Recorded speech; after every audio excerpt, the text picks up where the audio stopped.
Over weight are అధిక బరువుతో ఉన్న వాళ్ళు వెయిట్ లాస్ కోసం ఈ జ్యూస్ డైట్ ఆర్ జ్యూస్ క్లెన్సెస్ని యూజ్ చేస్తున్నారా? ఈ జ్యూస్ డైట్ ఆర్ జ్యూస్ క్లెన్సెస్ని 3 రోజులు యూజ్ చేస్తేనే మన శరీరంలో బ్యాక్టీరియల్ డిస్బయోసిస్ జరుగుతుంది. మన శరీరంలో చెడు బ్యాక్టీరియా పెరిగిపోయి మంచి బ్యాక్టీరియా తగ్గుతుంది. ప్రొపియోని బ్యాక్టీరియా అనే చెడు బ్యాక్టీరియా పెరుగుతుంది. ఫర్మిక్యూట్స్ అనే మంచి బ్యాక్టీరియా తగ్గుతుంది. తద్వారా మన బాడీలో మెటబాలిజం ఆల్టర్ అయిపోయి మనకి మోర్ షుగర్ వచ్చే అవకాశాలు పెరిగిపోతున్నాయి. ఈ జ్యూస్ డైట్ ఆర్ జ్యూస్ క్లెన్సెస్లో అసలు ఫైబర్ అనేది ఉండదు. తద్వారా మన బాడీలో ఇన్ఫ్లమేషన్ పెరిగిపోయి కోగ్నేటివ్ డిస్ఫంక్షన్, చాలా మెటబాలిక్ డిస్ఫంక్షన్స్ అనేది గమనించారు.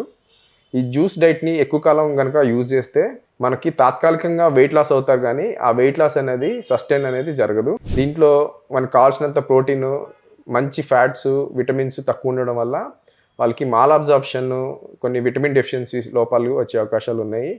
తక్కువ డైట్ తీసుకోవడం వల్ల వాళ్ళు కొంత వీక్నెస్కి గురయ్యే అవకాశం ఉంది.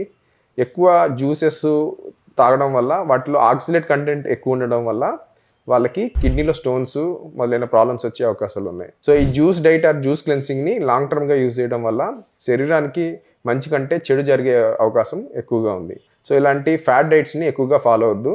డాక్టర్ ఆర్ డైటీషియన్ సలహాల మేరకు మీరు డైట్ కనుక ఫాలో అయితే అవి మంచి సస్టైన్ రిజల్ట్స్ని మీకు ఇస్తుంది.